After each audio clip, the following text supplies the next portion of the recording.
Bismillahirrahmanirrahim. Assalamualaikum warahmatullahi wabarakatuh. Rabbi shrah li sadri wa yassir li amri wahlul 'uqdatam min lisani yafqahu qawli. Subhanaka la ilma lana illa ma 'allamtana innaka antal alimul hakim.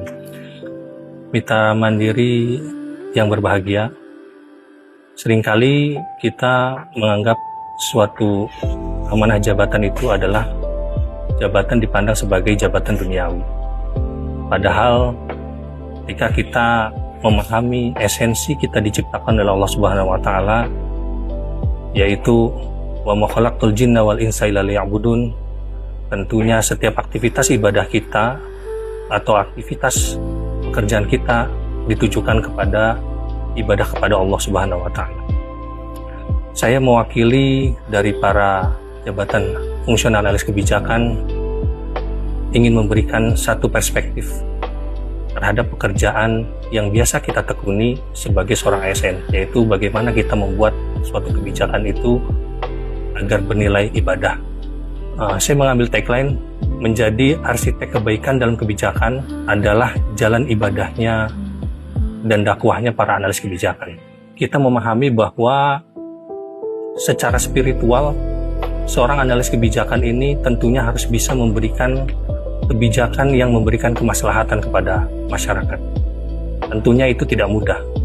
Suatu rumusan kebijakan, idealnya kita sebagai seorang analis kebijakan harus bisa membuat suatu kebijakan baik dan mudah kepada masyarakat. Ada 3 pilar utama bagi analis kebijakan dalam perspektif Islam. Yang pertama, kita harus mampu menjaga amanah dan keadilan dalam setiap penyusunan kebijakan. Tugas utama analis kebijakan dalam hal ini yaitu memberikan rekomendasi yang jujur, berdasarkan realitas dan berdasarkan dengan data. Bukan sekedar kebijakan itu adalah kebijakan yang bersifat pesanan. Allah Subhanahu wa taala berfirman dalam Quran surat An-Nisa ayat 58 bahwasanya sungguh Allah menyuruhmu menyampaikan amanat kepada yang berhak menerimanya, dan apabila kamu menetapkan hukum di antara manusia, hendaknya kamu menetapkannya dengan adil. Kemudian pilar yang kedua adalah orientasi terhadap kemaslahatan. Analis kebijakan tentunya harus memiliki orientasi memberikan kemaslahatan sebesar-besarnya. Idealnya seorang analis kebijakan ini bekerja untuk memecahkan masalah publik. Prinsipnya sederhana.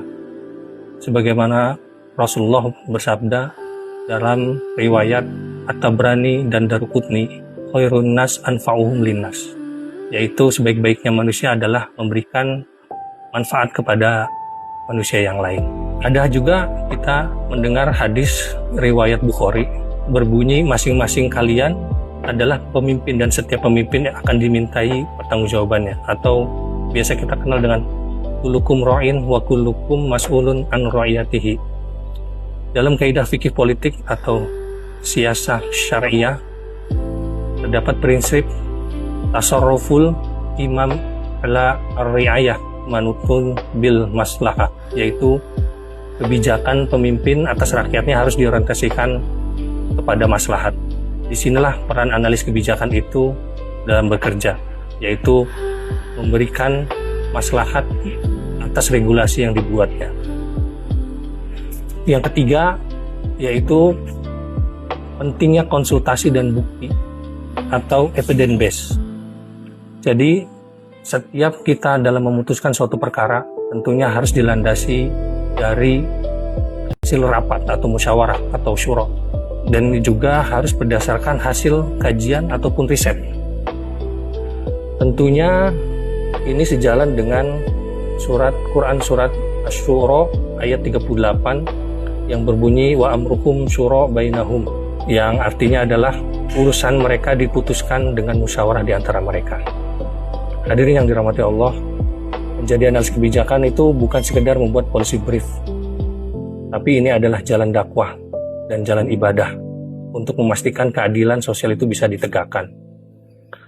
Setiap rekomendasi yang menyelamatkan itu akan menjadi amal jariah bagi kita yang akan terus mengalir sampai kita wafat nanti. Semoga para analis kebijakan dan para pemimpin kita dalam menjalankan tugas diberikan ketajaman berpikir, kebersihan hati, dan kejujuran dalam bertugas. Marilah di penghujung Ramadan ini kita sama-sama perbanyak istighfar atas pekerjaan yang kita lakukan.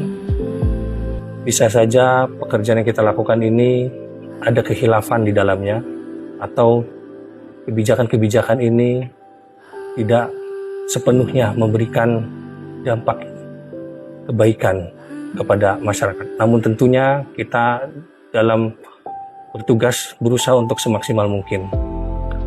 Oleh karenanya di penghujung Ramadan ini, yaitu kita berharap akan mendapatkan itqu minan nar. Semoga kita mendapat pembebasan dari api neraka. Makanya kita perlu perbanyak istighfar, kita perlu mentadabburi Al-Quran, dan kita memohon ampun kepada Allah. Itu saja yang bisa saya sampaikan. Billahi taufiq wal hidayah. Wassalamualaikum warahmatullahi wabarakatuh.